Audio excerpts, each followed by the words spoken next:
Officially 9. We'll go ahead and, oh, we got to turn off the timer. Bear with me. There we go. Okay, we'll go ahead and get started. Thank you for joining us for the YIC webinar, session 31. This morning's agenda, as usual, I'll do a quick mindfulness moment and then a very brief introduction of our presenters. I have to admit, I've had a crazy month and I neglected to reach out and get bios on our presenters today. So I'll ask them just to take a couple minutes to introduce themselves as they get started. So first we will hear from Marie Steffensen, and she will share strategies for family and community engagement. And after Marie, we will hear from Laura George and Dr. Rodolfo Probst. I'm certain I said his name wrong, so I look forward to him saying it correctly for us. And they will be sharing information on the STEMCAP program and some YIC classroom experiences. So this morning's mindfulness moment, I found a quick video that shows some sensory bottle making that is beyond just your normal glitter bottle that I've seen before. So what we know about these jars is they appeal visually and all the senses, tactile, auditory, and are really a great focus for our kiddos when they're having some stress or just needing something to focus on. And I'm going to share this video and hopefully you will find some new sensory bottles to use in your kids.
Like I said, I hope that gave you some new ideas to add to your mentor toolkits.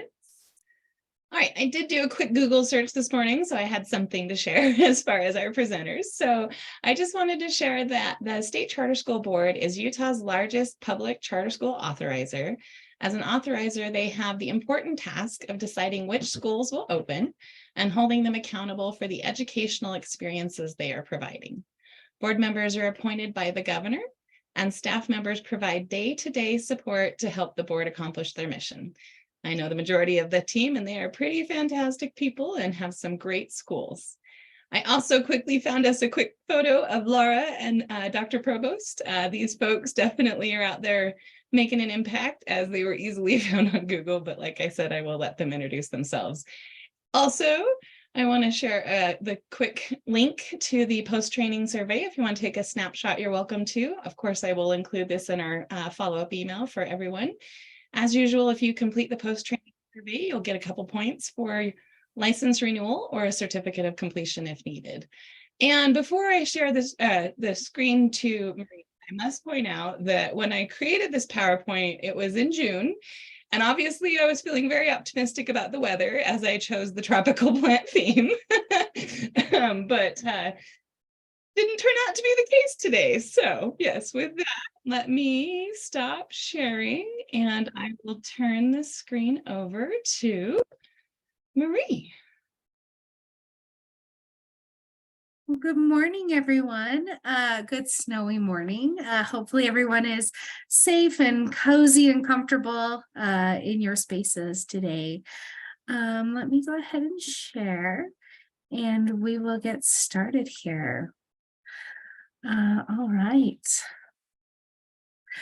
So today we're going to be talking about family and community engagement, and focusing around this question about why does family and community engagement matter, and lots of things that we have to learn and explore together about family and community engagement.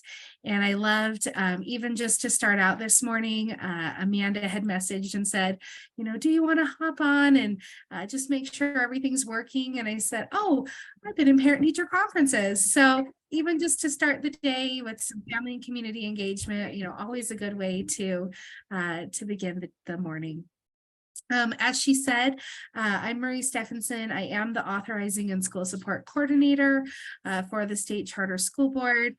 She mentioned that we are the largest authorizing body of charter schools, and we authorize 92% of the public charter schools in the state of Utah. That, just for background, might sound surprising to hear the term public charter schools. That is intentional there. Sometimes people forget that charter schools are in fact public schools. So we do like to point that out.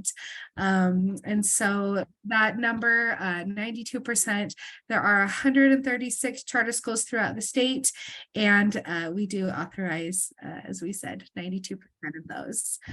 In the chat box, I would love you to just drop your name and something fun that you like to do with your family.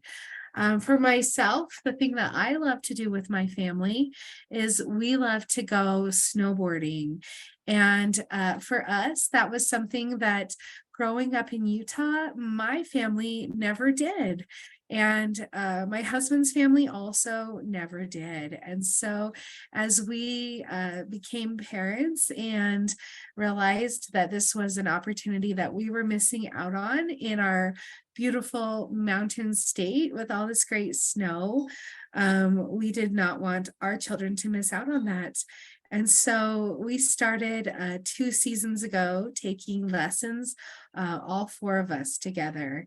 And I'm sure that looked hysterical to anyone on the mountain, this family of 4 taking lessons all together, and that the children were definitely outperforming their parents. But very fun to learn together and to grow together. And now it's something that we're all decently good at, and my 9-year-old is probably the best out of all of us. So I love seeing all of these great comments in here, and so excited. We've got camping and fishing, rock climbing, camping again, Marvel movies, mountain biking, mountains, camping, long history trips, dancing at home, pickleball, teaching the dog new tricks, going to minor league baseball games. That started when their family lived in the South, and there were lots of minor league games, and pickleball again. So fantastic. Thank you for sharing about yourself and about something fun that you like to do with your family. For today, I did want to set a few just learning intentions and some success criteria, so you know what to expect from this first presentation of the day here. For today, as you can see, the first one is that hopefully you'll be able to explain what quality family and community engagement is. You'll also be able to explain and understand why it matters. You'll be able to describe the elements as well as the key drivers of quality engagement. You'll be able to identify transitions where that quality engagement would be necessary, and you'll be able to use strategies of quality engagement for success in your role. So that is our intentions and success criteria. Oh, and also thank you so much, Patty. Just making sure we got her in here. She likes to take her kids to the dinosaur museum because they love anything T-Rex related. Fantastic. I love that. Um, all right. Well, let's start here then. We've got our definition that family engagement is a full, equal, and equitable partnership among families, educators, and community partners to promote children's learning and development from birth through college and career. So what we need to know here is that family engagement plays a major role in children's school readiness, and it impacts their social, emotional, and academic competencies. Children really are at the heart of meaningful family engagement. They are an inspiration for positive, goal-oriented parent-provider relationships, and that the early years of life are critical times to foster those bonds between children and caregivers and to establish positive relationships that promote children's social, emotional, and cognitive development. As parents enter into those relationships with providers on their children's behalf, they deepen them with their children in mind. They know their children better than anyone. Parents know their temperaments, their personalities, their strengths, their vulnerabilities, their talents, and their special needs. Parents know their own cultures and the cultures that they want to transmit to their children. When parents share that knowledge, they improve provider practices and program quality. Providers can create authentic partnerships with parents when they convey their eagerness to welcome parent expertise and their readiness to share their care. Parents can believe in the partnership when they feel the passion that providers share with them for the quality of the child's everyday experience and for supporting the parent-child relationship and for laying the foundations early for a thriving future.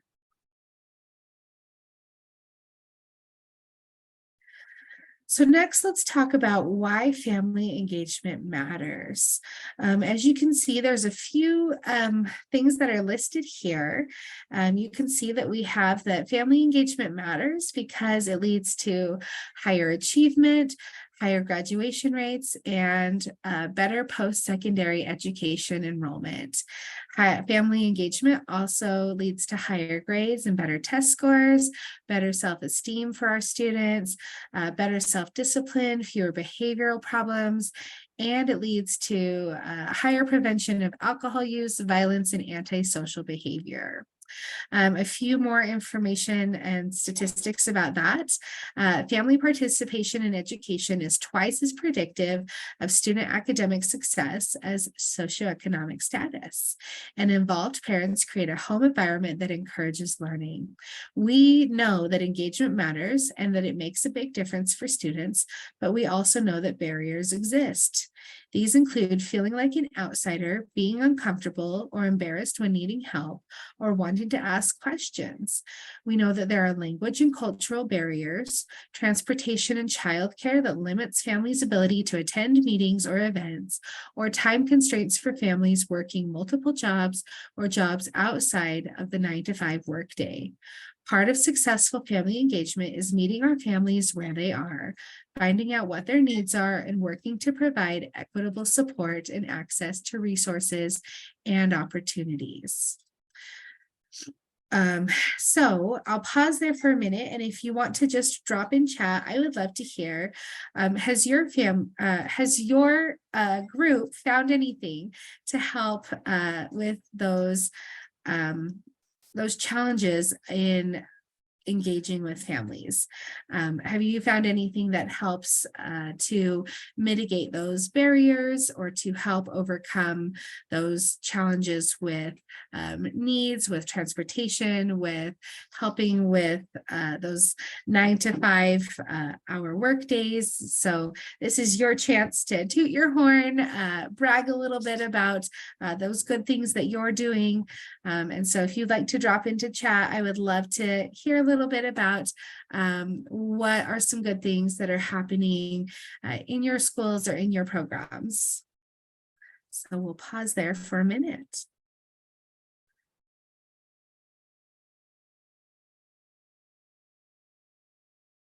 And just know I will out the good things you do if you don't volunteer to do it. Thanks, Amanda. Yeah, so how are you meeting families where they are? I guess that's probably the easiest, most succinct way to say that. How are you meeting families where they are?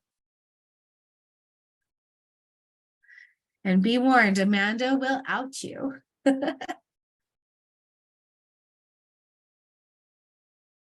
And that's my water break, so. You got to take them where you can. So while we're giving our friends a chance to put things in the chat, something that's, I don't know if it's still relevant, but something I found impressive when COVID first happened is that our mentors were doing porch to car visits. So they could still have some interaction with the families, but they had that safety in place for both the families as well as themselves. And we're able to drop off, computers and things for the kiddos as well. So that's one of the things that I know they've done. I love that idea. Awesome. And I see one of our chat comments, Zoom meetings and home visits have been helpful. Sorry, it just moved up. Also making sure they know who to call when they need something. Absolutely. That is such a critical piece. Making sure they know the supports are there for them and finding the supports that they may need. Working together as a team rather than against each other, ensuring that teachers, parents, and students are all on the same page, giving more detailed feedback about what's going on in school. Absolutely, these are all fantastic ideas.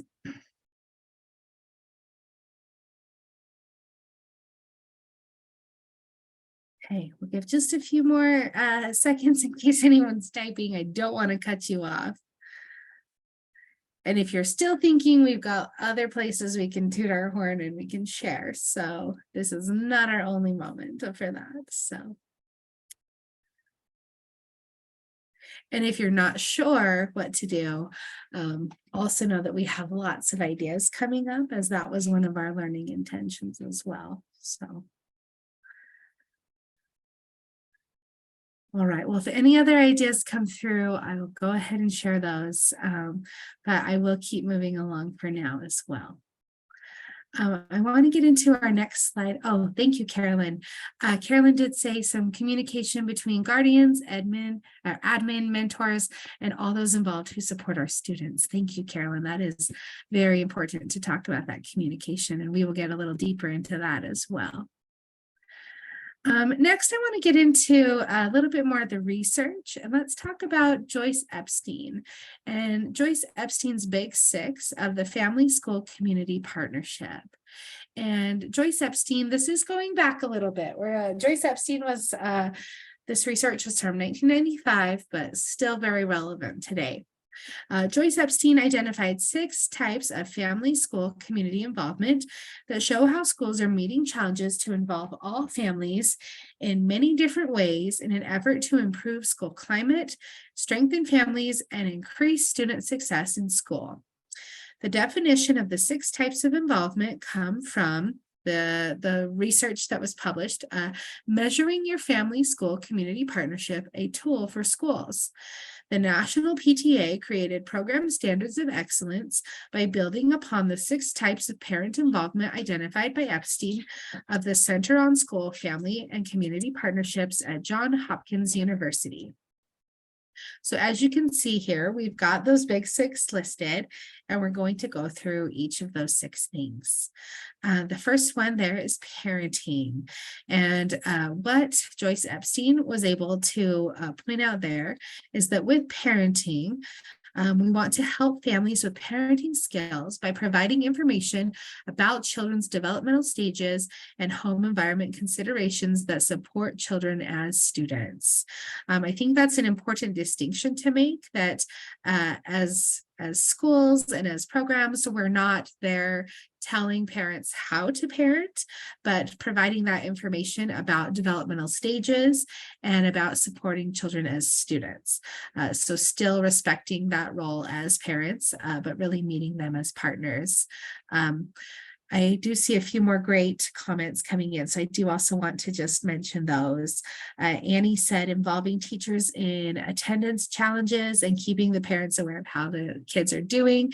And Annie, that fits just perfectly with that parenting partnership there. So again, keeping our parents aware of how kids are doing. And Kaden said, when families need food support, I help them going through the program's pantry, making sure they have food boxes. That's absolutely fantastic. Thank you so much. The next one then is communicating, and I know someone had pointed that one out already. See, you guys are experts. You could be giving this presentation. Communicating, what Joyce Epstein was able to point out about that is that we need to communicate effectively with families about student progress, about school services and programs, and also provide opportunities for parents to communicate with the school. Absolutely. I love in Caden's example about the food programs pantry. If your families weren't aware of that, you might have this great resource, but then if nobody's taking advantage of that, then it's going to waste, or it's something that could be so useful, but nobody's aware of it. Or just how are we making sure that our families know what we have to offer? Also just thinking about that, communicating and why that's so important. I always like to tell, it's funny, but also like slightly embarrassing and terrible. When COVID happened, my son was in first grade, and we were doing some online learning that following year. And in March, he had his parent-teacher conference, and his teacher told him, she said, "Henry, you are doing such a good job. You could just skip the rest of the year and be perfectly fine." And my son is very literal and took that very literally. And unbeknownst to us, he would still appear to log into his computer and do his online learning every day. But apparently it was not his class. It was other online learning that he was participating in. And it would have been a really easy fix if his teacher had reached out and communicated and said, "Hey, haven't seen Henry in class for a little while." But that was not what happened in that partnership. And so that was a not great example of that. And so about 2 months went by, and we finally did get a notice that, "Hey, you haven't seen, your son for 2 months, and is everything okay?" And it was just, a comical experience there. And he was able to quickly get caught up on the schoolwork that he was missing from there. But definitely showed me that importance that it should never have been 2 months that a child was not attending their online classes, and we had not heard about that as the parents. Another example here is, or not an example, but another partnership that Joyce Epstein points out is that learning at home component. Joyce Epstein says that we share ideas with families to help improve students' homework strategies and other kinds of at-home learning, and provide information about the kinds of skills that students are required to learn. So often parents are eager and willing to help, but they aren't sure what to do or how to provide that assistance, or what will be most beneficial for your classroom or for your school or for the way that things need to be taught.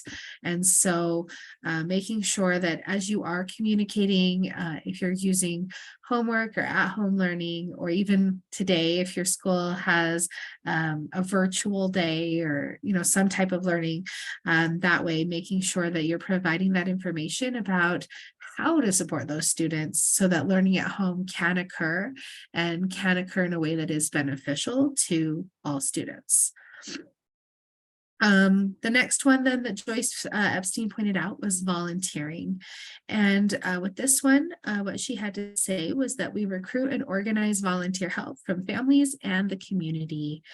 With this one, it's also important to keep in mind, as we mentioned, those barriers that, again, we've got families that there may be a language barrier. There may be those families that are unable to come in and volunteer at the school during those traditional, school hours, and that don't have that time during the day.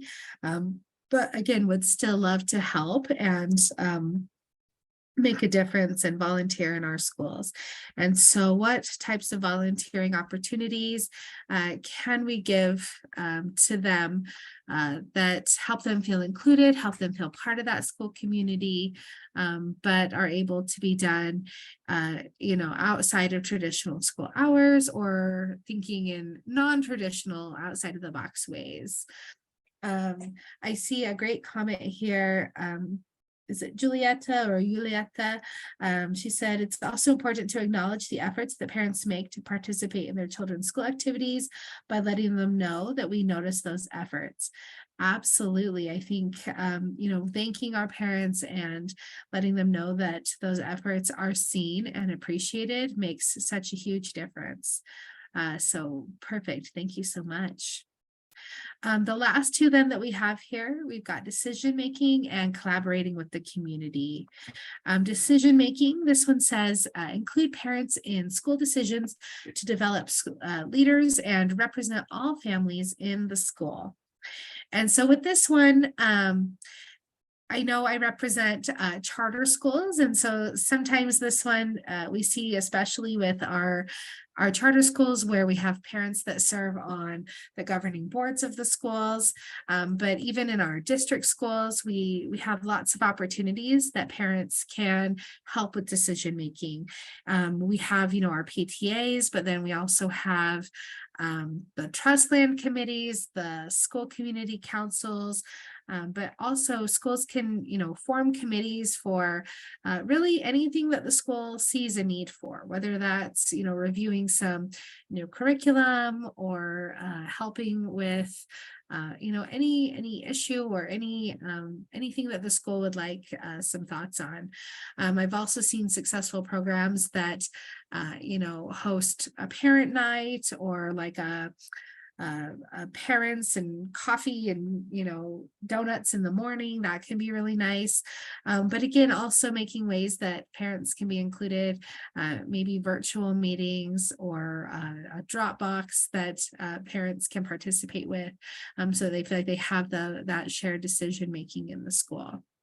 Annie, I see that you said that you enlisted people to come and talk to the kids about the variety of ways to be successful in spite of all the hard things they had to deal with. I love that. And that sounds like a really great way to collaborate with the community, which leads beautifully into that one. Thank you so much. With that one, Joyce Epstein pointed out, identify and connect community resources to strengthen families, school programs, and student learning.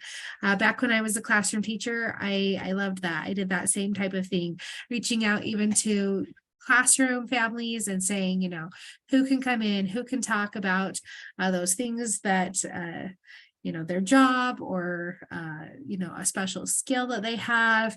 If they're working during the day, could it be something that they pre-record and send in? Is it something they could write, like a cool letter, and you read it to the class? What sorts of, again, outside thinking outside the box can you bring in to innovate and to really collaborate with your community? So great. I love all these wonderful ideas, and I'm learning so much from each of you. So thank you for your engagement. Moving right along, we want to talk next about our elements of engagement. Each of these elements shown build on the previous element, but they don't necessarily need to be sequential. So looking at these, the elements of engagement are that we build positive relationships, that we promote pathways for partnerships with families, that we promote family well-being, and that we support child and youth development and learning.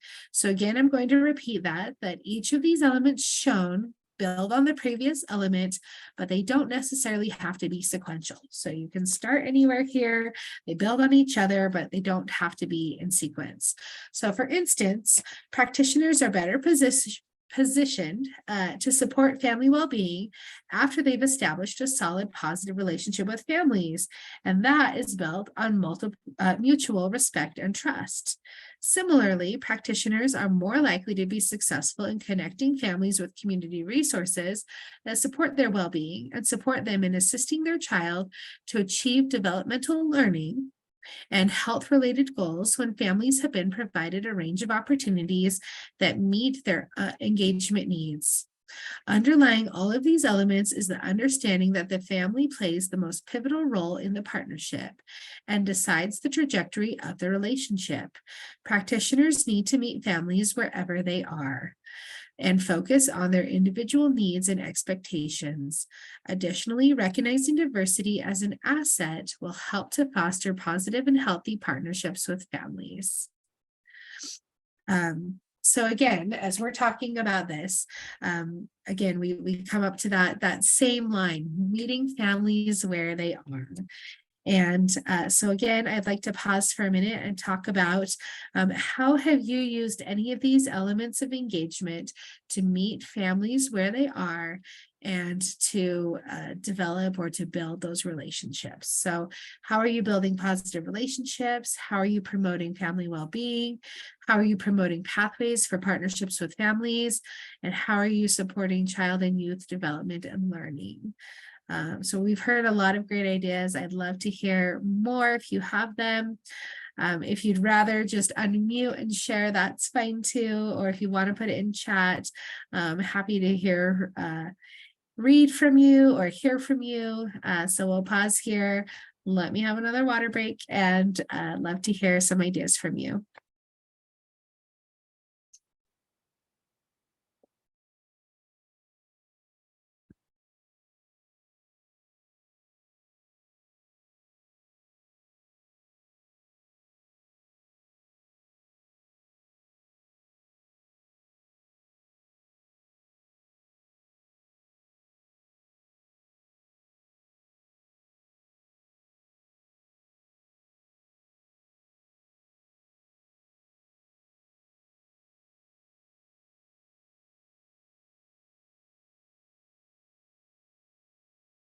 So again, we're talking about how are we using these elements of engagement to meet families where they are. What does this look like at your school or in your program? Well, since they're being shy. So this is fortunately built into the Check and Connect model for us. And I know that they have a multitude of ways to build positive relationships. And one of the things I wanted to brag on is what Caden had talked about a minute ago with the supports for and resources for families.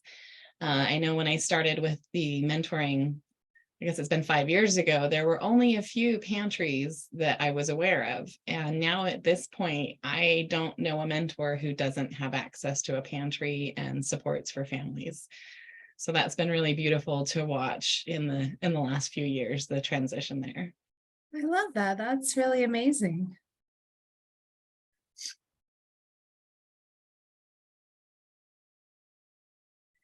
Okay, well, if you're thinking, that's fine. If you're typing, that's great too. Otherwise, we'll keep moving on. Oh, I see something just came in. Fantastic. I'll read that. And then we'll also keep moving along as well. But thank you so much. I always love seeing those great things you put in here. Andrea, thank you so much. Andrea said that recognizing parent efforts, she said, it's tough for them as well. They have a new child or children in their homes and suddenly have to help with homework. And there has been an emotional and physical support. It can get overwhelming, being an added support to that child and their parents. Absolutely. That is such a huge, all the changes that come with having a new child or children in their homes. So thank you so much. Kelly, thank you. Kelly said that she has 40 plus kiddos, so it's hard to meet all the parents, guardians, but trying to make sure they know what's available.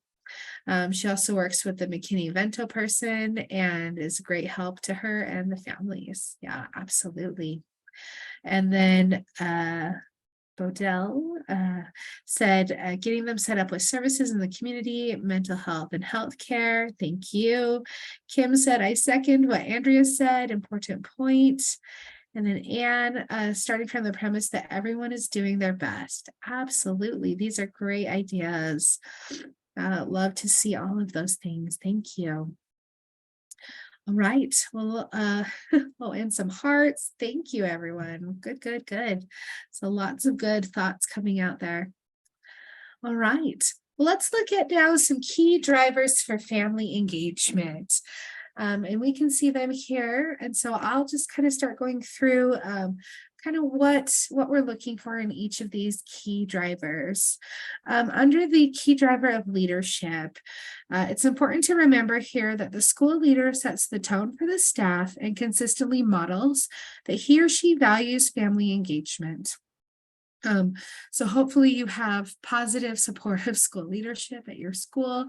And if not, then let's, help them recognize that they are a key driver of family engagement and, help them recognize that important role that they have. The next one is then that family engagement action planning. A representative group of administrators, families, and teachers could or should or can meet throughout the year to develop and monitor what family engagement can look like throughout the school and help develop that culture of what family engagement means and looks like for your school community. Thank you, Juliet. She said providing information about family school activities. And that might be another great project that a family engagement action planning group or that representative group could take on, and making sure that that information is getting out. Those staff expectations. This one is important because there should be clear expectations that school staff should engage families and how they should do so. All faculty and staff, including new staff, can and should articulate why family engagement matters and their responsibilities to engage families effectively in supporting their students' education. So again, this is something that all staff should recognize and should receive that training on, and that there should be those clear expectations. I think back to that silly example I shared with my own child, and I think there was a lot of confusion at the beginning of the year, and definitely recognizing that everyone was doing the best they could during COVID, but recognizing that as we got comfortable and as the year went on, if those clear expectations had been set, could that have been avoided at that point? The next one is that performance monitoring, making sure that there are transparent systems and metrics in place to track how staff members are performing in family engagement relative to expectations. Data is collected multiple times a year. And I love here that it talks about how they are performing relative to expectations. And I think that this is important because those expectations need to be set and managed. If you have if you're not managing those expectations, it can be really challenging. If you have a teacher that is, sending out communication daily, and someone who's sending out communication weekly, and someone who's sending out communication monthly, they all might be doing a fantastic job and are including the parents and are being meaningful partners, but that might feel confusing to parents, and they might have a child in each of those classes, and they might easily feel like the teacher that only communicates monthly is not doing a fantastic job here. However, what were the expectations, and what should be the expectations that are being managed there. And so really helping the families to know what to expect, and relative to those expectations, are the teachers or are the staff, is everyone performing up to those expectations, is such a helpful place. I love this one. It says, my school does weekly student updates for parents by email or text. Great idea, and so helpful to offer that it could be email or text to be accessible in the way that's most meaningful to the parents. That's fantastic. The next one then is that staff development.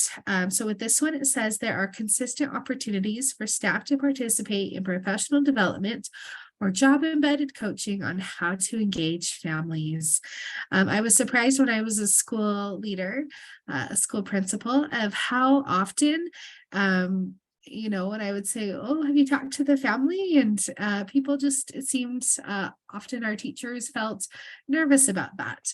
I don't know if that's been your experience at your schools, but it seemed like sometimes that just made people nervous. And, especially in our climate today, where maybe you don't know what you're going to get parent wise. I could see that maybe that would feel a little more nerve-wracking, but really helping to provide support and training on how to engage with families, and what that looks like, and how to reach out before something becomes a bigger problem, I think can help alleviate a lot of that stress, and help it seem like a more manageable task when you ask them to be able to reach out and have a conversation with someone. Okay, next we've got continuous improvement. This one talks about how the program uses data to assess the outcome of its family engagement efforts and adjust course as needed. Family engagement is discussed during staff meetings so staff can share promising practices and collectively troubleshoot challenges. So this is a little bit, we've been sharing those promising practices with each other during our meeting chat here. That's something you could do during a staff meeting. Collectively troubleshooting challenges, that's something you could do too, but really just have it that it's an ongoing conversation, and that adjustments are a normal part of the course, and that it's okay to make those adjustments, and that you're using your data, you're assessing your outcomes, and it's okay for that family engagement to be a living, breathing program, and that we definitely can make adjustments and can keep learning and growing as things move along. The last two, then we have systems and structure and logistical support. Under systems and structure, we have that the program develops the operational capacity needed to support family engagement through clear systems and structures that help remove barriers to family engagement and align and coordinate efforts across the building. So definitely making sure that as we are setting up systems and support, that we are thinking about throughout our building, how can we best align our efforts? And that logistical support is making sure that all of our staff have the time, the space, and the resources needed to properly engage with families, and that if they don't, what adjustments, back to that continuous improvement, what adjustments can we make to better support those families? Next, we're going to shift a little bit, and we're going to talk about times of transitions. So transitions are vital opportunities for practitioners to engage families by offering leadership and advocacy opportunities. Practitioners can assist families to successfully navigate transitions by helping them to anticipate and by jointly establishing transition plans. Transitions are differentiated into 4 different types: child, youth, and family development transitions, everyday transitions, systems transitions, and unanticipated transitions. Child, youth, and family transitions are changes in the age or developmental stage of children and youth in the family, such as when a child begins to talk or walk, or when they become adolescents. Daily transitions are the changes that children, youth, and families experience pretty frequently, like moving from setting to setting or changes in schedules. Systems transitions include the transition between preschool and kindergarten, elementary to middle school, and from there to high school. The least frequent type of transitions are the unanticipated transitions. Fewer families experience unanticipated transitions, which are often traumatic things, like losing their housing or changes in their family structure through separations or deaths. So what can programs do? The transition from preschool to kindergarten is a systems transition. Schools can help families understand new administrative processes, and they can support families' emotional experiences during the transition to kindergarten. Schools and programs can also foster family partnerships that engage families in transition-related activities that reinforce parents' roles as teachers, learners, and advocates. These practices can help programs support children and families as they face the challenges of transitioning to kindergarten. Support from programs and schools can help families overcome their concerns about the upcoming transitions and enjoy the excitement of the changes and opportunities ahead. So one thing that can be done is form a transition team. Establish a collaborative team of parents, teachers, administrators, and community staff whose members are directly affected by the transition. Include team members that represent the different educational, linguistic, and cultural backgrounds of your community to help develop forms and activities that are accessible to everyone. Next, you can train your staff to work with families through transitions. Offer professional development programs for your staff and encourage your partner elementary schools to do the same. Try scheduling joint training or home visits that bring staff together.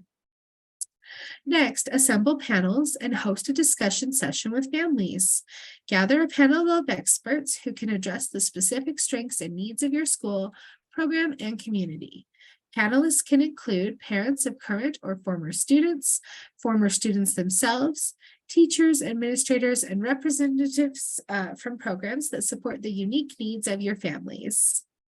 You can help families learn how to advocate for their children and access the appropriate resources they need. Provide information for families about how to access extra support for themselves and their children. Offer opportunities for families to share their children's strengths and challenges.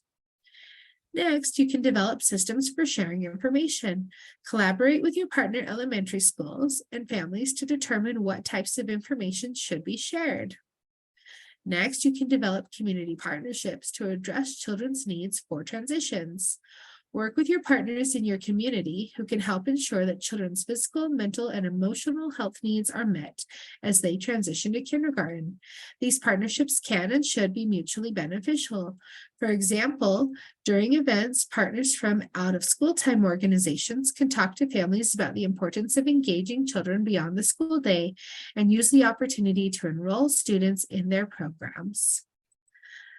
So that's the example from moving to kindergarten into or from a preschool into a kindergarten program.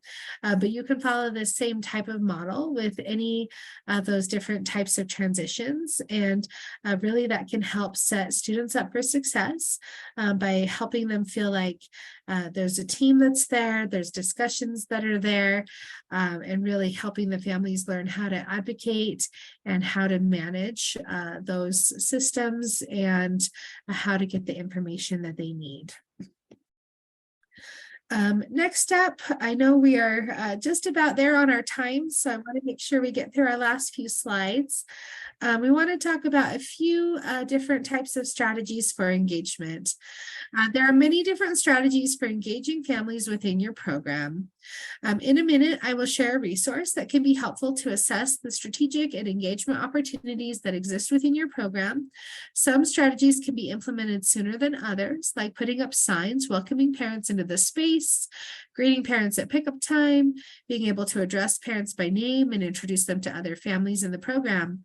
Others may take resources like planning or communicating something positive or interesting about each child each week, or offering informal social events and activities. In the advanced strategies category, programs can ask parents to volunteer or offer parent leadership courses. We know that everyone is limited in what they can do each day, week, or year, so don't get discouraged if not all strategies are achievable. Start small and remember that building relationships is the most important piece.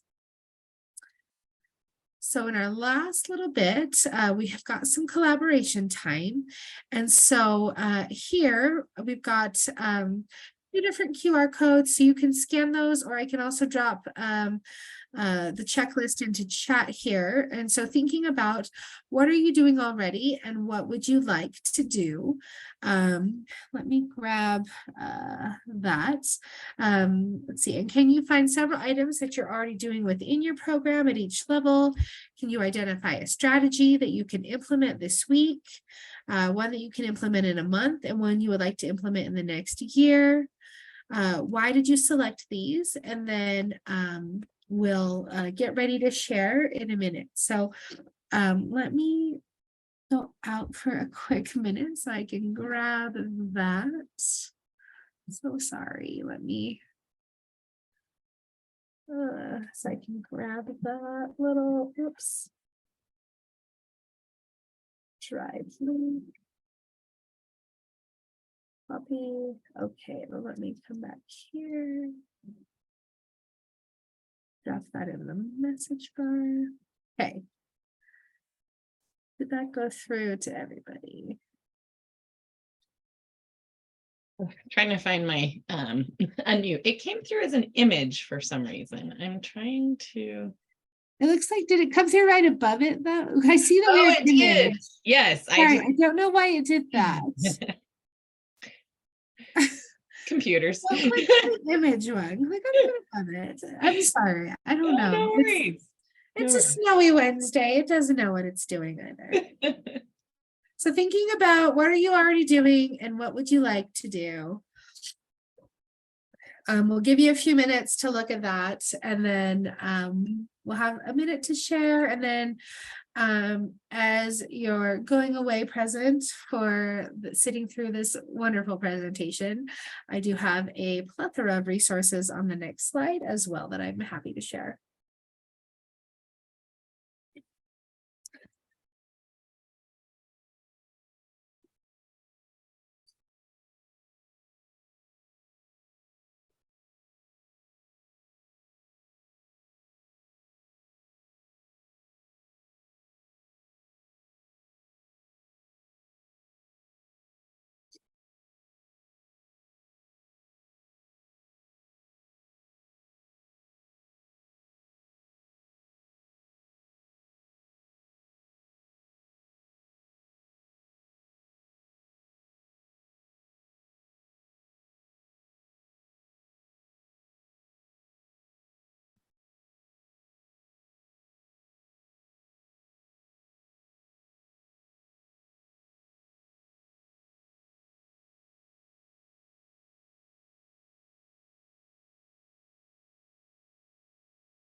Oh, Amanda, I like that one. Involve families in student award and recognition events besides graduations.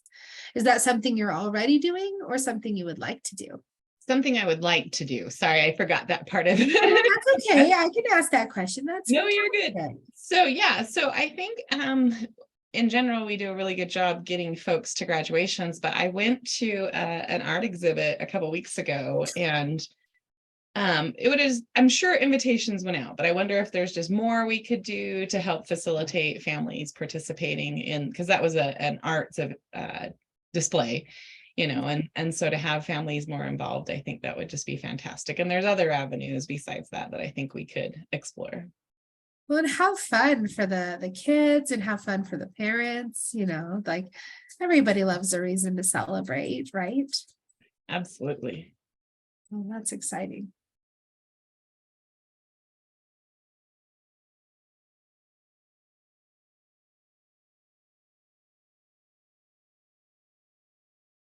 Though I will share just a funny note on that. When my daughter was in kindergarten, she did receive like a student of the month, and they gave her a pencil. And I realized she had never worked with like a regular pencil. She'd worked with like a mechanical pencil, and she did not know what that was. And she came home all disappointed and said the principal just gave her a stick with an eraser at the end. And was so bummed not to know what this stick with an eraser at the end was. Then you get to introduce them to pencil sharpener. Right? Let me show you something magical. Travis, I love that. Slate Canyon is becoming better at coordinating family nights with school personnel, DJJYS staff and families, and formally staffing and planning these events jointly. Love that. We'll take about 1 more minute on this. Then, like I said, as promised, your parting gift is some resources.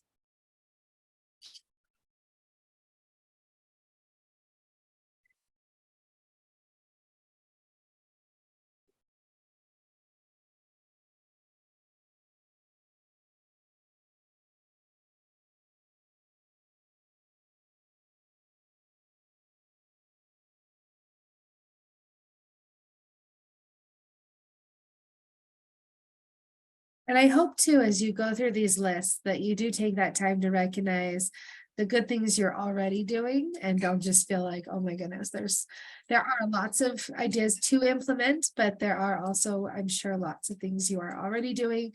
Take that moment to celebrate and recognize the good that is already existing within your program. And of course, I'm sure I'm preaching to the choir, but don't feel like you have to do everything. Pick one thing, start small. We don't have to do it all. We don't have to change everything overnight. Kelly, I love that. Our district offers love and logic classes and grand families. That's fantastic. I do have just one logistical question. Go if ahead, possible. Travis. So Yeah. back in the day, there might have been a provision when charter schools were first being approved, where they were sending emails of the students that were leaving LEAs or leaving school districts to attend their charter schools. Sure. I'm guessing that's no longer a requirement. It is still a requirement, actually. Yes. It is. So there is an obligation of charter schools to be sending an email to the boundary LEA to notify them that they are quote unquote serving or have a student that's enrolled with them that would be the LEA's responsibility if they weren't with them. Is that still happening?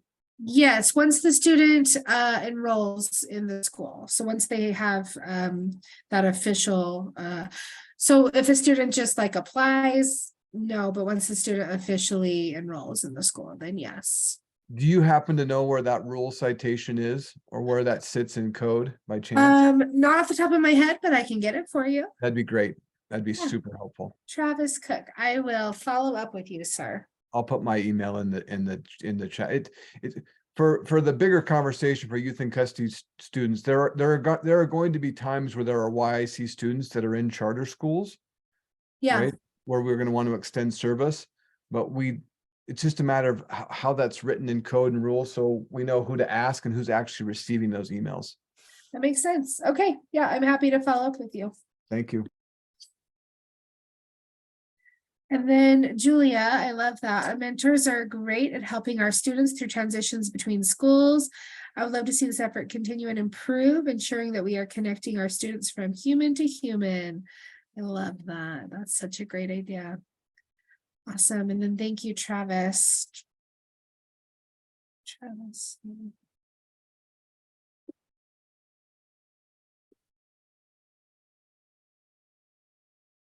Hey, perfect. Well, thank you, everyone. And if you haven't shared, hopefully you've at least reflected and shared internally. And then here is our last page. Like I said, lots of slides. They are all hyperlinked, so I will make sure that Amanda has a copy of this and that she can share that out. What you've got here is you've got some interactive family engagement cases that you can look through. There's the family and community engagement micro-credentials. There is an aligning and integrating family engagement in PBIS with some concepts and strategies for family and schools in key contexts, as well as a handbook on family and community engagement. So we would love to be able to share those with you. Also, let's see. Okay, Ashley, I see that you also, let's see. Okay, Violet. Yeah, you can tell our directors who are online today, Travis and Ashley are two of the YIC directors. So thank you for sharing. Yeah. And let me I'm going to drop my email again in here too. While you do that, I just want to thank you so much for taking time out of your day and Oh, presenting always a to us. pleasure. You get the star fame of being the first charter school staff to present for one of our webinars. So I really appreciate Awesome. that. Yeah. And thank you, because I'm a parent of charter school kiddos myself. Yeah, thank you. You're welcome. Yeah, so there's my email, marie.steffensen@schools.utah.gov. Excuse me. If you forget that, Amanda and I, we both work at the state office building, so reach out to her. She can always get us connected, and I'm very happy to virtually meet you today. Love to meet you in person sometime if our paths cross. And thank you so much for letting me be here to present. So Amanda, I'll turn it back over to you. Thank you for a lovely morning. Thank you so much, Marie. That was a great way to get us started this morning. And I also see some faces on my screen that I was waiting for, Laura and Dr. Probst. Again, I'm probably saying your name wrong, sir, so I look forward to you correcting me. So let me make Laura a co-presenter so that she can share and all the good things. And same real quick. Let's see, where are you? Probably at the bottom. There you are. So both of the presenters should be co-hosts now, and either of you can share the screen. I'll just be here on mute. Let me know if either of you need anything. Great, thank you, Amanda. Let's see, do you have, oh, there we go. Just wanted to make sure you had that.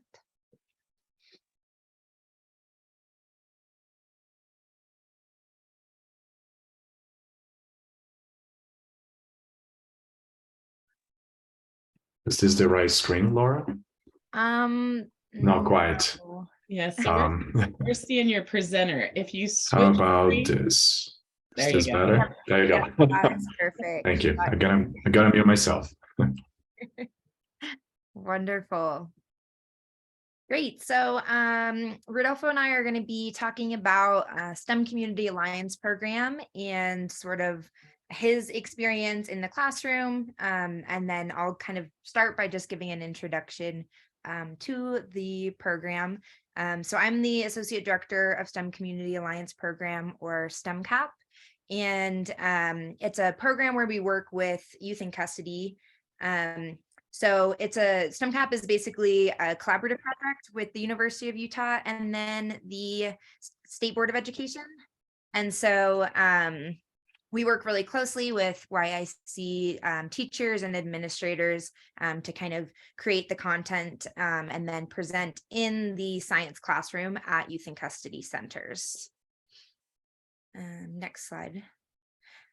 So our mission is to provide pathways that broaden understanding and exchange between youth in custody and STEM communities. So we bring different STEM engaged community members into youth in custody facilities.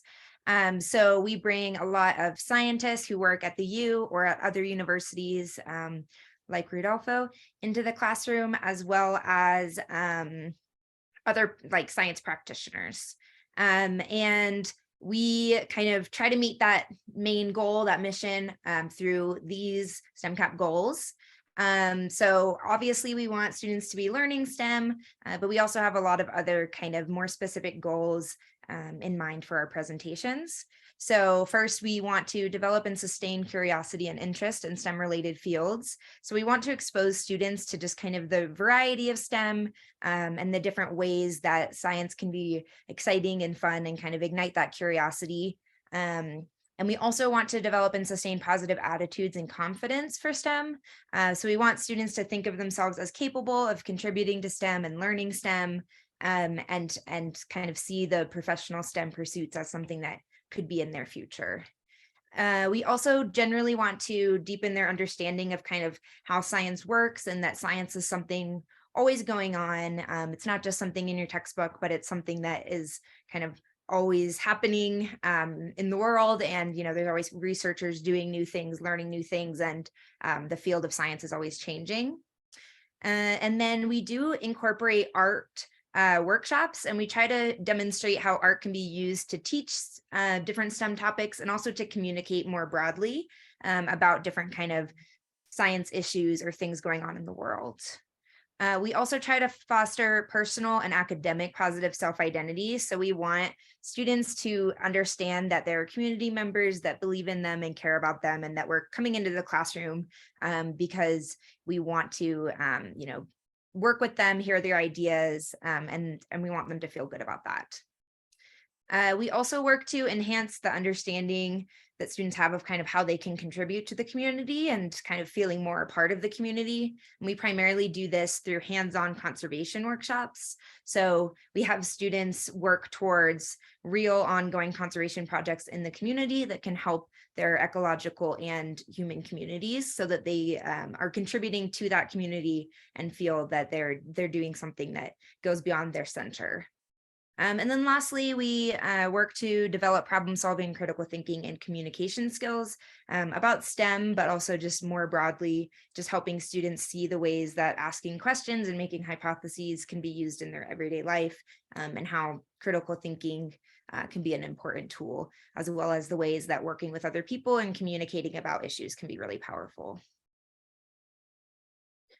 So we have 3 main types of workshops. Topical workshops, I'll talk a little bit more about in a minute. And then we have conservation projects. So like I said, these are workshops where students are kind of engaging in an ongoing conservation effort over multiple weeks.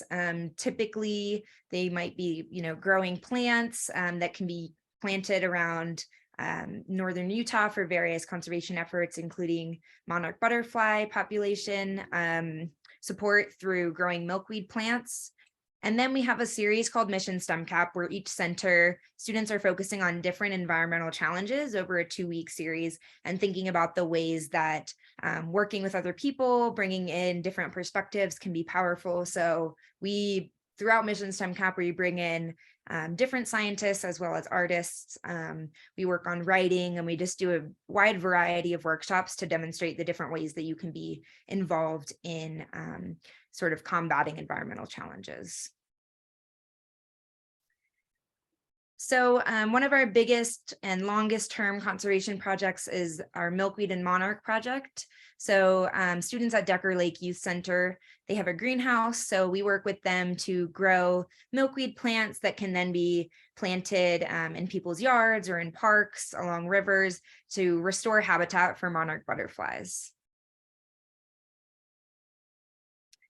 And then we have 4 main types of topical workshops. So these are usually single day or maybe 2-day, 2-class period workshops where people are coming in, different science engaged community members are coming in and teaching about things that relate to the work that they're currently doing. So Science Right Now is a type of workshop where scientists in academia come in and talk about sort of the cutting edge research that they're working on right then, as well as their pathway into science and kind of how they got involved in the work that they're doing. And then we have Portal to Science, which is a virtual lab tour or museum tour where students get to see the actual physical spaces where these STEM engaged community members work and kind of what they do on a daily basis, what a lab actually looks like, and what some of the equipment they use might look like. Art science workshops incorporate visual art or creative writing and other forms of art into STEM content. So often we'll have a scientist and an artist working together to kind of explain a topic and then have students respond by creating an artistic project at the end.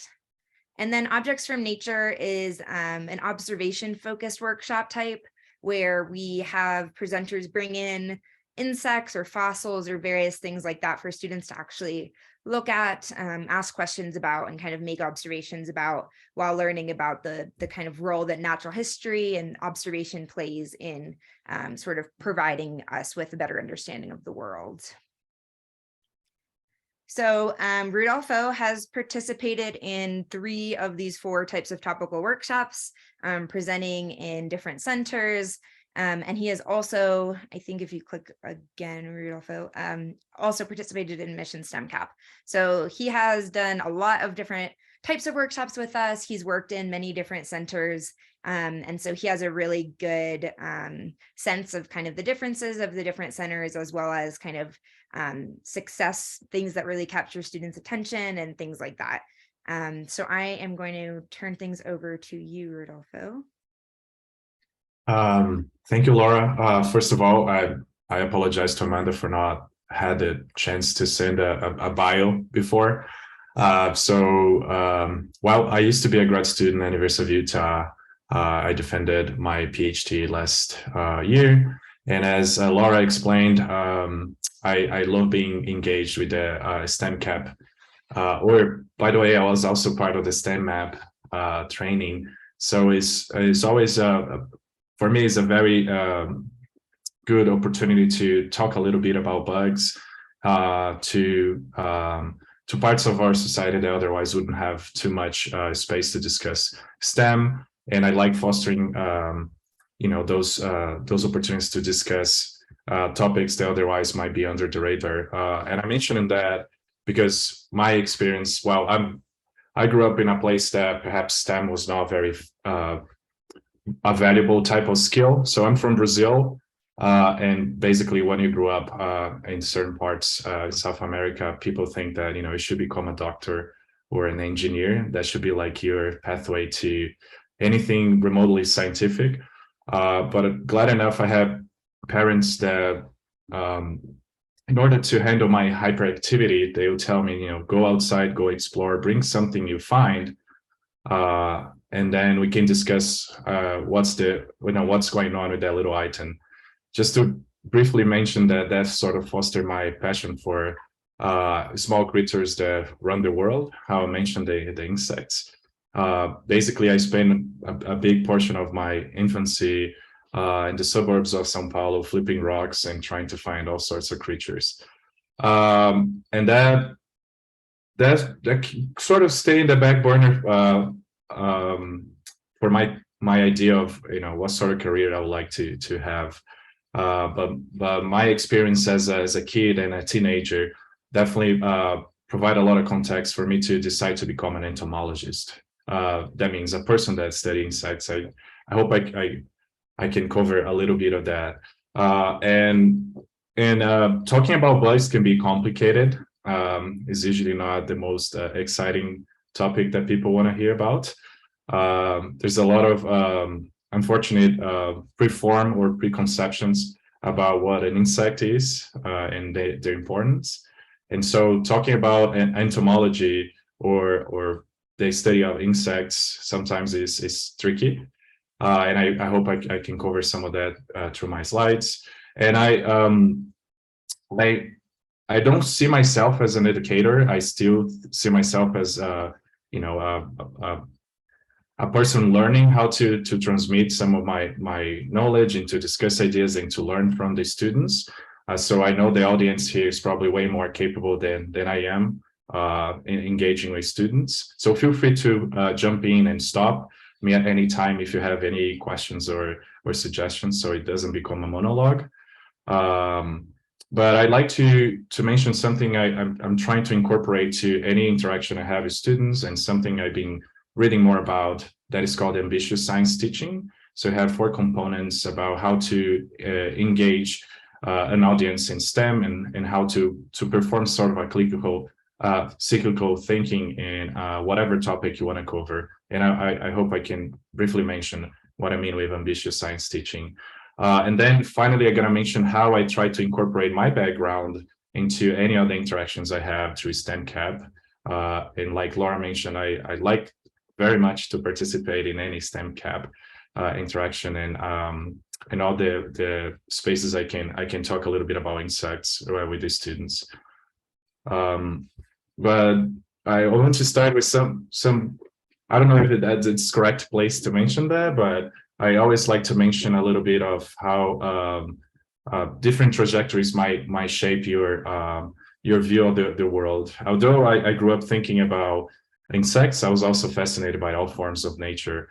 And I like to mention to the students that sometimes you have a fixed idea, and that kind of narrows your mind to explore other opportunities or try to solve problems, finding other solutions. So I actually started my undergraduate studies planning to work with the South American sea lion. Long story short, I think they're fascinating. And the idea of the sea as a mysterious body of water that lots of things are happening and we don't see kind of fascinated me. Unfortunately, things didn't work the way I was expecting. And then every time I introduce myself as an entomologist and I explain I love bugs and I study them, but it was not always the case. And I got frustrated with some of the possibilities that I could have working with sea lions, and how unfortunately personal relationships can sometimes not unfold in the way you predict. But I try to tell the students that there is beauty in everything, and you just need to focus your view or adapt your view to other possibilities. So I always like to mention too with my students a little bit of my my background growing up in 2 different sites. So although I spent a lot of time in Brazil, my family is mixed. So my dad is European, my mom is Brazilian, and that gave me a very different context of, you know, what nature is, how to approach nature, and how different nature can be. And I try to bring that a little bit to the students, considering whatever their space they can rely on, whatever the background they might have. And I always mention that, you know, the transition of exploring and making quote unquote mistakes is part of like our knowledge of what nature can provide us. And especially in the context when I participate in the STEMCAP activities or visit the facilities, I like to mention that, you know, without exploring, we don't know the importance of whatever the nature players might be interacting, and without getting our hands on. And that's why I like to bring specimens. I like to facilitate the sort of interaction. We might never appreciate what can be missed. And usually I talk about insects in the context of biodiversity and biodiversity loss, and something is very fond to my heart, considering when you think about the amount of things we don't know, most of the things we don't know out in nature are probably insects. But also I'd like to mention today, you know, that exploring nature can have different aspects. So although we have hands-on opportunities for when, for example, I go to Decker Lake, Oak Springs, or even if I need to present virtually through the pandemic to the Farmington Youth Center, I like to mention that the idea of exploring nature can have different layers. And sometimes one is very specific, like the one I have. It's like, I appreciate the bugs in their environment, but in order to understand them more, we need to bring them inside. And sometimes we need to extract their DNA. And we talk a little bit about that context. This is my most boring slide, so I apologize for that. But when I mentioned the biodiversity loss, I like to give the students a little context, and we talk about ecosystem collapse. I try not to sound too negative. Like mentioned, the world is falling apart. I like to bring a little hope into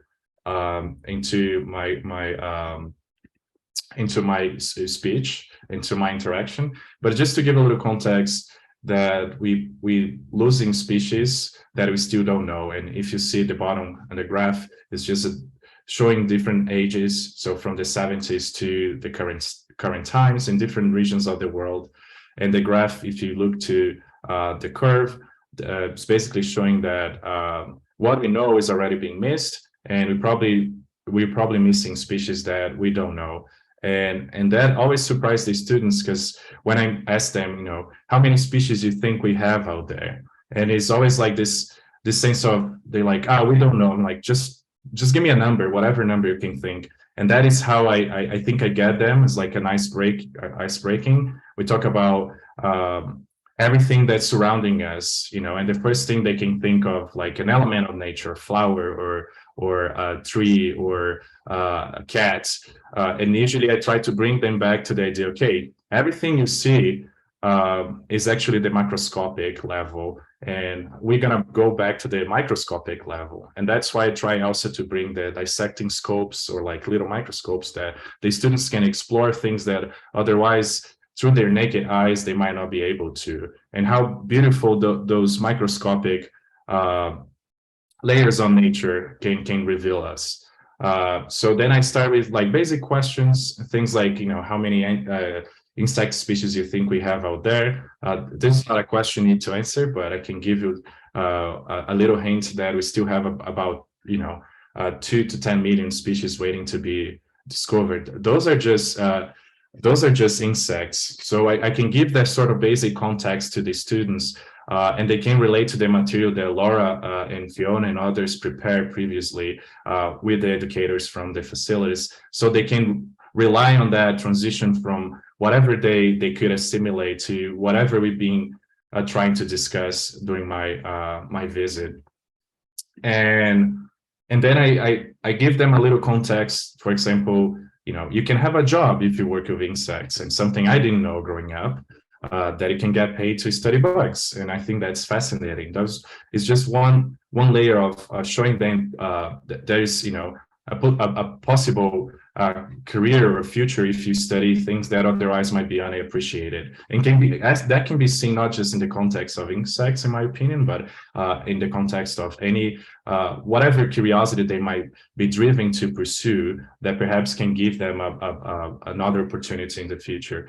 And then I talk to them that the fascinating part of what I do is that I can escape the human component, and I can go and see things in nature as they might be. That's me in the left, not wearing the PPE that I should, but it's just me exploring some of the plants in South America. And then another component is that what I can tell the community that otherwise might not have the possibility of going and exploring nature, and how can I bring those pieces of nature in a classroom, and how can I make that transition smooth enough that the students can have a portion of those layers of nature in their hands. They can actually feel and touch, and not simply having slides. And wow, I study ants, if that was not already clear. I love all the bugs, but ants are the most interesting group, in my opinion, because, well, they're social like we are. And social behavior fascinates me, and we can all gather together like we have here. We all share opinions, and ants do the same, although they might not communicate as clearly and direct as we do. They do have a system of organization that fascinates me, and I can always relate that to the students. When I ask them about what do you think about ants, so first they're going to say I hate them because they have a previous experience that perhaps was linked to fire ants or something, but there's always a connector. So it's easy to talk about entomology using ants as a proxy to anything else I want to introduce to them, because most of the students and most people already had one encounter with an ant that was bad, or they spent some time looking to a colony, or they know ants might be doing, or they stomp on them as a fun type of activity growing up.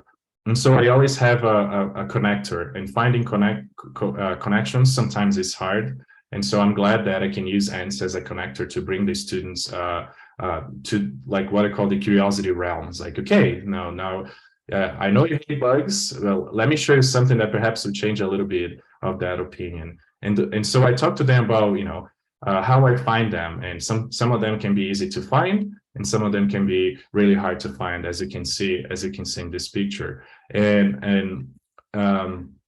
I talk to them about the idea. Okay, sometimes I spend most of my life, most of my days, looking for ants in different areas, and I might not be able to find. And I talk about the idea of exploration to the students, and something that you might change your perspective to what are you looking for, what can you see, and what can you still reveal. And then I try to wrap it up, the idea of entomology in the local context. So if I ask you, any of you in the audience, Utah is what type of insect state? Everyone is going to be like, oh, it's the beehive state. And then I talk to them something that I think it still blows my mind, and perhaps that's a little nugget of information that I hope you're going to find interesting, is that most of the bees are not social. They're actually solitary. And I talk to the students about the importance of conservation and the importance of having honeybee, and the importance of having honeybees around, but also in the Utah context is way more important to have bees like this one in the photo, that is a blue mason bee that might pollinate things that otherwise honeybees might not. And so I have this dynamic of transition from, okay, this is my background and I study ants, they are in those spaces, but what about the local context and something they can rely easier and to talk about something they don't know, but they already have a previous experience too. And of course, I always try to interject some of the ant knowledge I have about Utah. So together with Laura, we produce flyers that can be the students can have a look. They can ask questions about it, and some little popular knowledge about local ants. And for example, there are ants that were described after spaces in Utah that the students might heard of, for example, the Uinta Mountains or the Jordan River. And so they can rely on thinking about, oh, those things are actually around me. There's a local context, or folks that had the same curiosity that they might have actually went out there, explore and found new species, or they contribute with the local knowledge. And then we always try to adapt whatever the space can provide us with some hands-on opportunities for these students. And how I try to organize the way I try to present. Usually we tend to visit these spaces before. Thank you so much, Laura, for always facilitating that. And for those that are in the audience that were on the other side, I really appreciate you opening the doors and opening the classroom so we could visit, we can think about how we can organize our activities. I'm very, very grateful for all of you. And so we start with the idea of this ambitious science learning that I'm still trying to think more about, and how I can become a better science educator using those 4 parts of this pie chart. So first, we think about how to engage the students. So we plan about the ideas we want to bring to the classroom. And then I always try to make them curious about the topic. Because if I just say, we're going to talk about bugs, and I go through the slides, I promise you, no one is going to be interested. Maybe 1 or 2 students, they already like bugs a lot. And I love when I have those in the group, because they can be a catalyzer for interactions with other students. But the idea is to elicit their curiosity, or the ideas they might have, or even I want to hear their preconceptions about bugs, or about the importance of entomology. And then I want the transition for number 3, that is supporting ongoing changes in thinking. Sometimes can be can be complicated, in the sense of you want to make sure all the students can be heard, and in certain classrooms, as you probably know better than I do, there's always a kid that was probably me growing up, like super hyperactive and wants to answer all the questions. So fostering the curiosity, maintaining the curiosity across all the students is sometimes kind of the tricky part of transitioning from number 2 to number 3.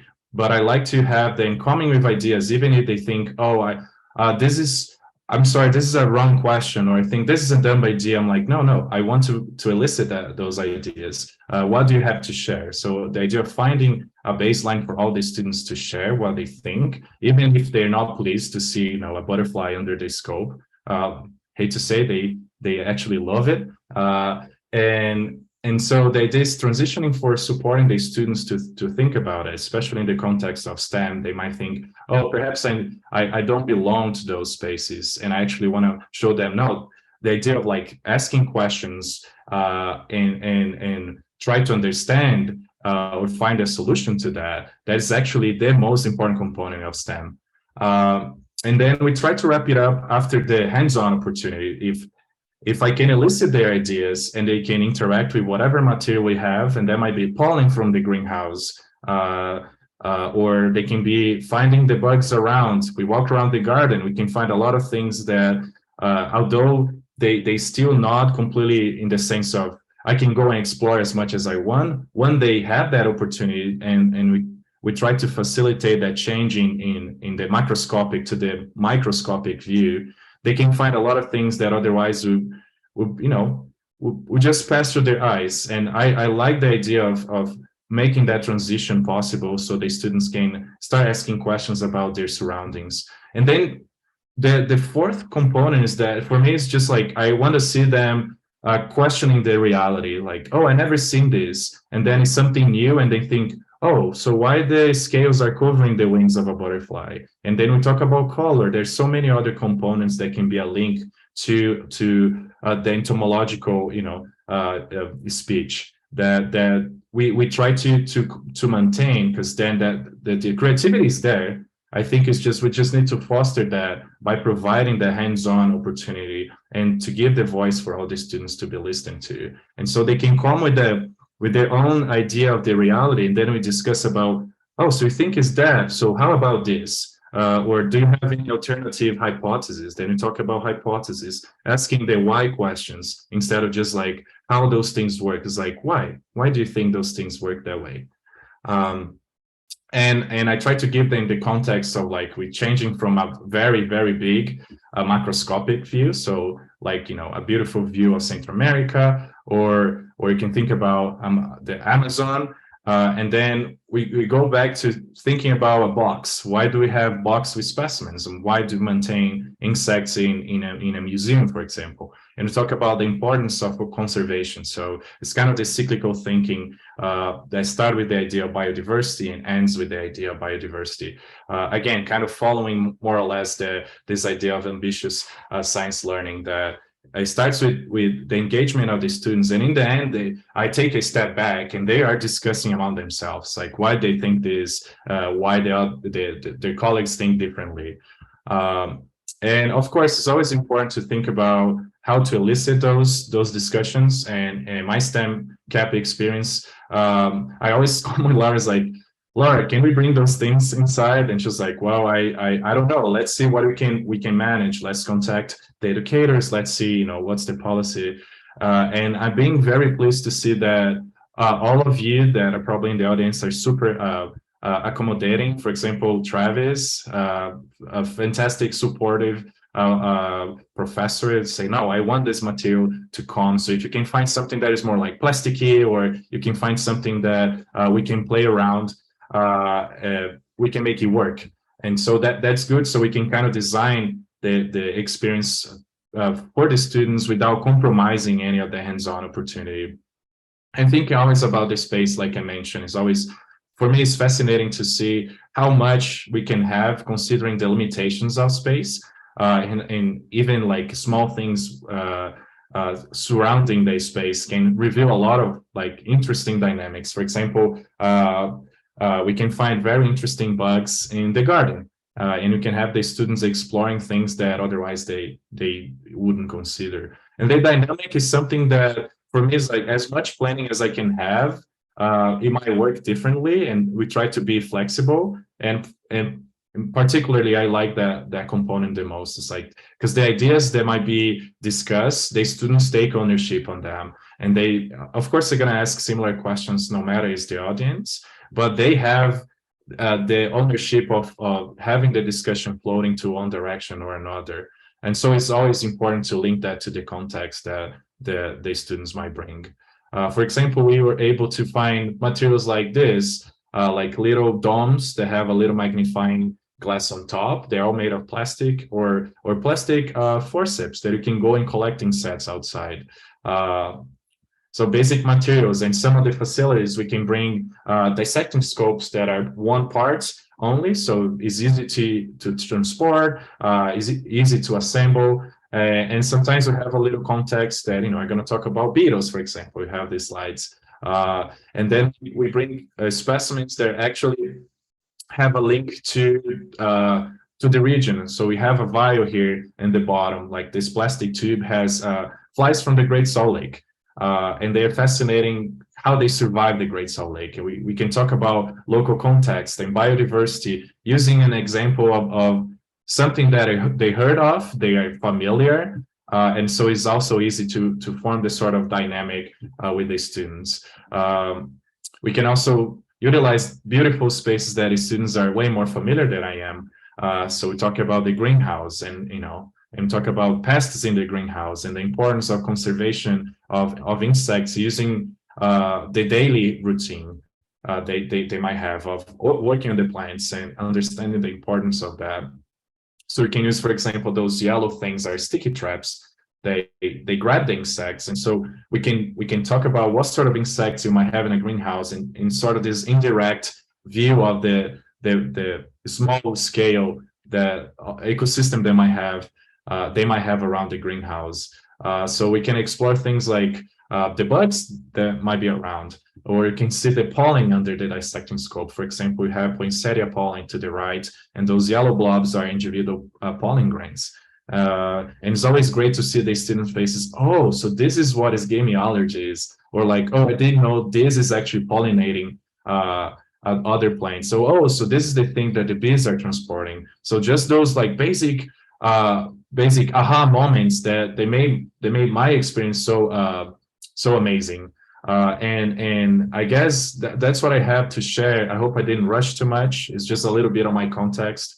And I have a lot of people to thank for, especially I need to thank all the educators that facilitate my visit, and especially Laura and Fiona for driving me around and help me with all the logistics. And I hope I can keep participating in any way, or if you have any ideas or questions, feel free to reach out. Or if you think your facility can, your classroom can have someone talking about bugs, don't hesitate. I'll be there. I'll be glad to visit and talk to your students. And with that, I'm thank you so much for the opportunity, Amanda, to so I can tell a little bit of my background and my interaction with the YIC spaces. Thank you for presenting this morning. I had dogs barking as you were giving me the microphone back, and so I was like, oh goodness, of course this is the moment that my dogs decide to bark. But I really appreciate you taking time out this morning. I know that you had multiple meetings to attend, so I really appreciate you taking time to present. And I learned something new today, and every time I hear or see STEMCAP, I just get excited all over again. So Laura, would you like to wrap us up? Yeah. So I just wanted to kind of thank Rodolfo for this presentation and for all of the wonderful workshops you've done. And I wanted to kind of point out that a lot of those steps that Rodolfo was talking about, that's kind of the structure that STEMCAP really tries to utilize to connect with students, sort of an introduction to the presenter's background and how that kind of got them to where they are before moving on to kind of some broader topics, and then what it is that they study, and then doing a lot of hands-on activities. And Rodolfo has been great at coming up with a variety of really adaptable projects that we can do in a bunch of different centers. And as he said, all of the teachers and administrators are really helpful as well with adapting what materials we need to bring in and helping us to really facilitate hands-on workshops inside these secure care facilities. So yeah, thank you all for being here. If anyone has any questions or anything, we've got time to continue chatting. So actually earlier in the chat, there was one of the mentors who said they had tried to get STEMCAP into some of the locations, but that you were full and not taking any more. Is that just for this school year, or? Yeah, that's a really great question. So this school year, we are sort of fully booked up and at capacity, but we are hoping to be able to continue to expand to new centers in the coming years.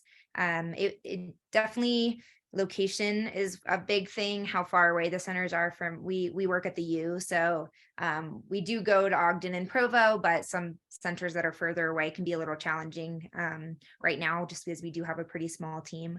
But we're definitely always, open to talking to people about how we can come in and facilitate workshops in new facilities, as well as at the very least doing Zoom portal to science tours and museum tours and things like that for the further away centers as well. And Laura, this is Travis. Rodolfo, nicely done, by the way. So just a quick thought. So when we talk about this group that's on here, the 39 folks they're in that mentor capacity, this is the group that is working with traditional students in traditional schools for the most part. They're still in custody or have some sort of relationship with the custodial process that gives them eligibility. But this is exactly the group that we talked about when we talked about getting free zoo passes and museum tours, and the possibility of even maybe doing an engagement, just like you talked about, where somebody meets whoever shows up, right? The mentors or these families or the students maybe meets at the zoo, and Rodolfo's there for a 40-minute kind of Q&A. This is that group. This is a much broader reach than the secure populations that you're working in now. But I do think there's a great opportunity here to leverage the work and the hub that you are, to do even more with students that are eligible, right? Yeah. And should technically have these experiences through POPs and other programs that are in existence in public ed, but more than likely are not having that opportunity, right? They're not realizing that opportunity. So just for context, thank you for all you do. We appreciate it. Thank you, Travis. That's really great context. And we are definitely interested in having student groups come to campus to do sort of in-person tours of museums as well as of labs and things like that. So currently we do only kind of provide in-person programming at these sort of secure facilities, but we are definitely open to seeing ways that we can include more youth in custody or youth in care that are not in these residential facilities. So that is something on our radar looking forward. Can I jump in, Laura? That's okay. Travis, that's a fantastic point that you raised. I don't know if that's sort of linked, but me and some of my colleagues that around the university, we just also realized that, you know, unfortunately some of the places where STEM is being discussed is sort of focused in one part of the valley. So, you know, we have everything more or less crammed. So we have, you know, the Trace Aviary, that's a fantastic place, the Hoggle Zoo, everything sort of around. And in the context of providing those walkthrough opportunities or Q&A, me and some of my colleagues are now trying to engage more at the nature center that is around the Jordan River, more the south part of Salt Lake, and to provide those, not necessarily workshop, but to facilitate some of the visits from schools, so they can spend the day in the nature center. We can talk about different you know, projects, or we can talk about biodiversity. We can go for a little walk on the side of the Jordan River using the trail, so that can also give them a different context. It's not just like the classroom situation. So if you'd be interested in sort of facilitating that, we are interested in also being on the other component of that of that opportunity. So we can, if there's a way that the students could visit, for example, the nature center or even the Natural History Museum, that we could partner up, I'll be definitely interested in facilitating in any way possible, because they have collections, there's material, they have the space, and they're eager to, but we didn't build the bridge just yet. And I think and I think fostering those sort of interaction will be great. So like Laura mentioned, you know, the STEMCAP is a small team, and they always booked because they're doing great. I'm biased to say, but it's based on my experience. So it'd be great if alternative interactions, or not necessarily just in the STEMCAP realm, could be fostered. And I think your idea is fantastic. So feel free to reach out. We can discuss ideas. I'll be happy to be in, you know, as a facilitator or a person on any team that wants to get students to those sites. Awesome. Thank you, Rodolfo. Does anybody else have any questions for us? I just want to know what Dr. Probst does with bugs he finds in his home. Like, do you have habitat there? Do you kill them? I'm just curious. That's a very good question. Can I ask your name? Julia, right? Julia, thank you for your question. So it sort of depends. Usually I tend to bring them to the museum if they're ready. Like, you know, if it's a box sale, they're just gonna put them out because they're all around us all the time. But sometimes you find some interesting bugs. I tend to preserve them in ethanol and I send them to the museum. So I talked to Christy Bells. So she's the bug curator in the museum, and she organizes and put in the collection. But sometimes I find, you know, I tend to find some interesting bugs around my plants. And sometimes I save them and I show to my students, or I can just put them outside if I think they are interesting enough.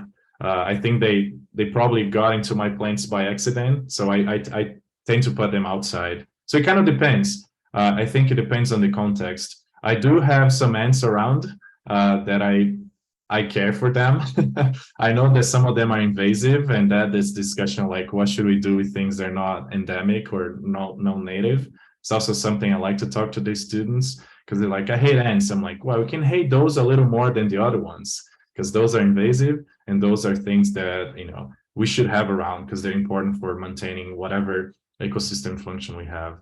Sorry, that's sort of a long answer, but I think to pay attention to what they're doing first and foremost. I think we tend to ignore that, you know, they might have very interesting behaviors, and we just tend to, you know, okay, eviscerate, like, you know, the background on our heads is just saying like, ick, and so you just like, you know, go and hit them with the flip-flop. But if you spend a little time watching them, you know, might reveal something new that you didn't expect to learn. Awesome, thank you. Sure.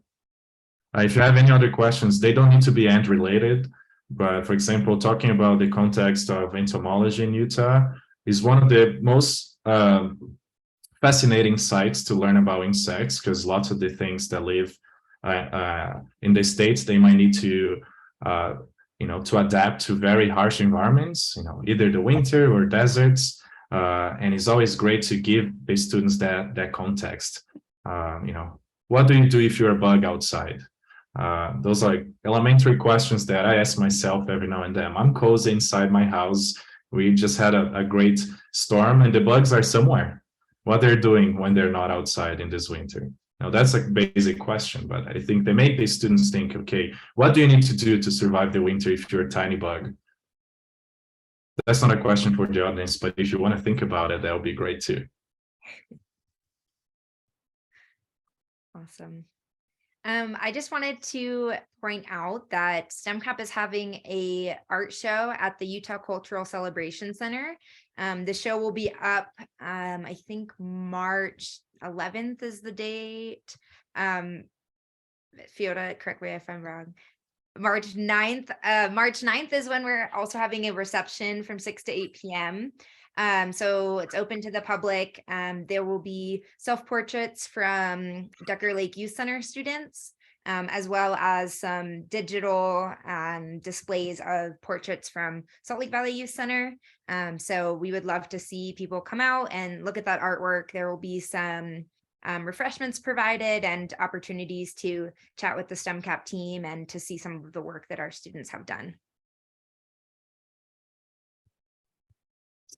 Well, thank you both. Is it the same one I got to see at the library a couple weeks ago? It is an updated version. So yes. Yep. So the one that you saw at Day Riverside Library was Salt Lake Valley Youth Center portraits, and this one will be Ducker Lake Youth Center. There will be some digital versions of the portraits that were up at the museum, and then some, you know, actual displayed portraits from Ducker Lake. So we were kind of doing the exhibit or doing the project at each of our different youth centers that we work at and compiling them into a larger exhibit. That's fantastic news. That means there's new things for me to come and see. So I'm excited for that. I believe we have a question in the chat. Not trying to bring the discussion back to ends. Please do. Maybe a little. Maybe a little. So, Kim, thank you so much for your message. So, Kim was mentioning that she's watching the presentation with her son, and her son is asking if I was ever bit by a pain-producing ant. I have good news and bad news for to tell your son, Kim. I've been bit by lots of ants through my career. Some of them hurt. Some of them hurt more than others. Some of them really hurt, and some of them cannot beat you. And so, a general thing that we think when you see an ant is that, oh, I've been bit by an ant. What I'm going to tell you is a little mind blowing, but actually they have a stinger, like a honeybee might have or a wasp might have. Most of the ants can sting. And so when you say I got bit by an ant, actually you got stung by an ant and the ant has like some sort of a hypodermic needle, pretty much like a honeybee might have a stinger. And in the base of that, you have a little sac with venom. So when the ant is actually hurting you, it's because it's injecting the venom inside your skin. But ants can also bite. So I know it's a little hard to see in this slide, but if can you see the cursor moving? Cool. Yes. So this is a tiny little ant, and on close to the tip of their heads, they have little mandibles. So we call them jaws, right? So they can bite you with that, but it doesn't hurt very much. Some of them hurt more than others, like big carpenter ants, they can chew on wood. If they bite you, it's gonna hurt. But usually the ants will actually move the tip of the abdomen, and that's where they can sting you. Not all the ants can sting, but those that can, they hurt. And that's why fire ants, they hurt so badly, because their venom or their toxin is really strong. But some of the ants might use both approaches. They might bite you, so they can hold into your finger, for example, and then they can sting you. And so you can have both of experiences. Was not very pleasing. What I can tell is that lucky for you, most of the ants around us, they don't sting very much, or they don't have very potent venoms. So that's a good thing. But in general, when you think about ants are biting me, they might actually be injecting the venom inside your skin, pretty much like a honeybee. And also, I would like to add, if your son is really interested in learning more about ants, feel free to reach out. I would love to have him over in my lab. We can talk about ants. I can show him ants. We can go for a little walk around campus and see the bugs that might be hiding in the sidewalks. You wouldn't believe how many ants living around us that you don't see. I don't know if that's a good thing or not, but it's good to know they're around us. And thank you for your question again. Rodolfo, Kim also asked if you have ever seen a bullet ant. Oh, yes. So back to what produces pain. I had 2 encounters with them. So just to give a brief context for those that never heard of a bullet ant, there's a guy, some scientists have some crazy ways of testing their hypotheses. So there's a guy that decided to test how much a sting in nature can hurt. And so he went out there and inflicted himself with all sorts of stings, from big wasps to all sorts of bees and all sorts of ants. And the top one on that scale is an ant that is, has the common name of a bullet ant, because apparently being stung by that ant is like getting shot. I can attest to you, I never got shot, but I got stung twice by those ants, and it's a terrible experience. Like right away, you get a big swollen knee. In my case, they stung on my knee. I got stung on my knee, so I got a big swollen knee. I had this weird metal taste in my mouth. I got dizzy. I had headaches. So you have like a whole body experience when you get stung by them. What is crazy to think that some indigenous tribes in the northern part of Brazil, they use bullet ants as a rite of passage for a boy to be accepted as an adult in those tribes. They need to dance with gloves made of banana leaves, and the elderly put several of those bullet ants inside the gloves. So I keep telling some of my students when they ask me about bullet ants, I'm like, in those tribes, I'll be a boy forever. I will never go into that passage. I'll prefer avoiding that. It's like, can we negotiate something else so I don't need to handle the bullet ants? So yes, the bullet ant is not a myth. Again, I don't know if the pain is equivalent, but I can attest to you that it is a long-lasting interaction you're gonna have if you get stung by a bullet ant. They are mean little girls. That's also something I like to mention. Most of the things you have in an ant colony, they're actually girls. So think about the pinnacle of female power. I can think of ants, because all the workers, all the soldiers in a colony, they're actually females. They're all workers and daughters of the queen. So think about how that society is organized, and is basically organized by female workers and queens. So think about, those little girls, they're running the world, not those little guys.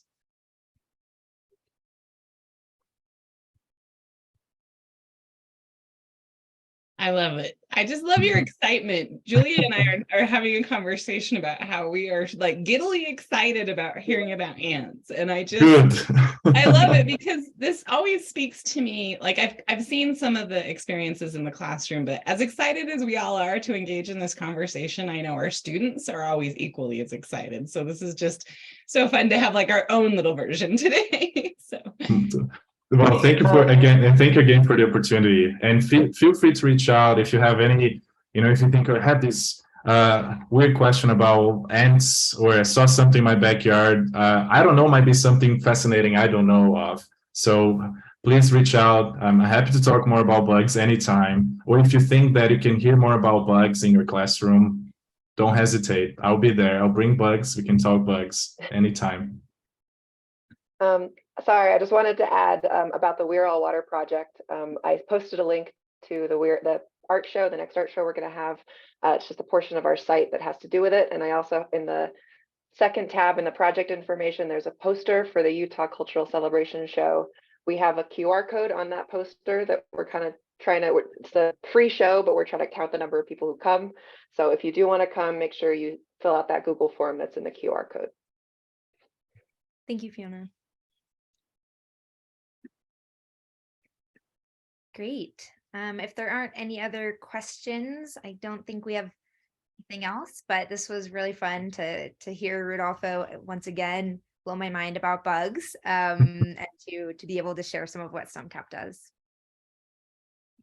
I echo that. This was a fun and invigorating morning. I woke up to the snowstorm, and I know I'm a Utahn, and it's not something I should admit, but I don't love it. So it was really nice to have this webinar today and find some positivity and excitement on a very snowy, cold morning. So I really appreciate that. And I just love everything you all do. So I will see you at the next art exhibit and in the future. Any other questions real quick? We have a couple minutes. Otherwise, I will give everybody a couple minutes back in their day.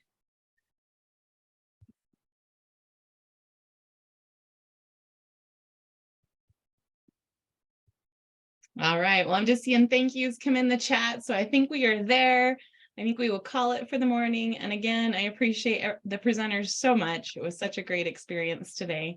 For Marie talking about family engagement strategies all the way to the ants. I think it's been something for everybody today. So thank you all and have a wonderful rest of your Wednesday.